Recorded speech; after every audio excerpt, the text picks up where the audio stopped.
Hi friends, welcome to ruby kitchen. ఈరోజు simple and ఈజీగా chicken pulao ఎలా చేస్తున్నాను చూసిద్దామండి. ఇది మెయిన్ పిల్లల కోసం అండి. స్పైసెస్ తక్కువగా యాడ్ చేసి చేస్తున్నాను.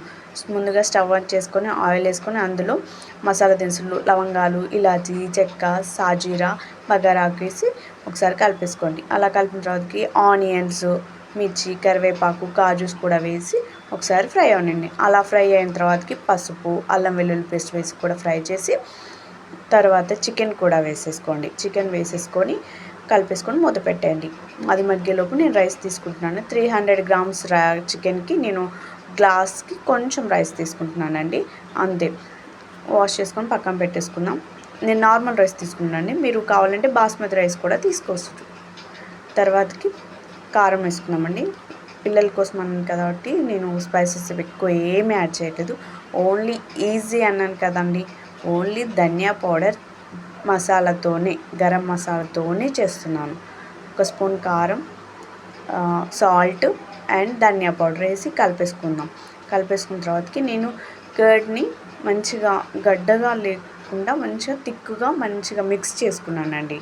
ఇలా మిక్స్ చేసుకొని ఒకసారి మొత్తం చికెన్కి పట్టించి బాగా కలిపేసుకొని మూత పెట్టేద్దాం. అది మూత పెట్టే ముందు మనం కొత్తిమీర, పుదీనా కూడా వేసేసుకొని మూత పెట్టేద్దాం. ఇది కొంచెం ఆయిల్ పైకి తేవాలండి. పైకి తేలాలి. చికెన్ మొత్తం కర్డ్ అనేది మంచిగా చికెన్కి పట్టేస్తుంది. అలా అయిన తర్వాతకి చూసి కలిపేసుకొని ఇందులో గరం మసాలా కూడా వేసి రైస్ కూడా వేసేసుకోవాలండి. నేను ఇందాక చెప్పాను కదండి, రైస్ మాత్రం ఆయిల్లో మంచిగా ఫ్రై అవ్వాలండి. నేను నార్మల్ రైస్ తీసుకున్నాను, మీరు బాస్మతి రైస్ కూడా తీసుకోవచ్చు. బాస్మతి రైస్కి అయితే ఒక గ్లాస్కి గ్లాస్ బావు పోసుకోండి. నార్మల్ రైస్కి అయితే గ్లాస్కి 2 గ్లాస్ వాటర్ పోసేసుకోండి. వాటర్ పోసేసుకొని ఒకసారి కలిపేసుకొని సాల్ట్ మీకు సరిపోకపోతే ఇప్పుడు వేసేసుకొని మూత పెట్టేసుకొని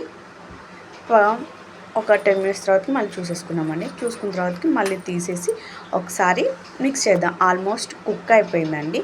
ఒకసారి ఇలా మిక్స్ చేసుకొని దీంట్లో కొంచెం కొత్తిమీర, పుదీనా, నెక్స్ట్ ధనియా పౌడర్, ఓన్లీ ధనియా పౌడర్ లైట్గా స్ప్రెడ్ చేయండి.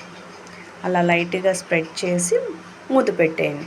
ఒక 5 మినిట్స్ తర్వాతకి తీసేయండి. ఆ ఫ్లేమ్ అంతా పోయినాక మీరు మూత తీయండి.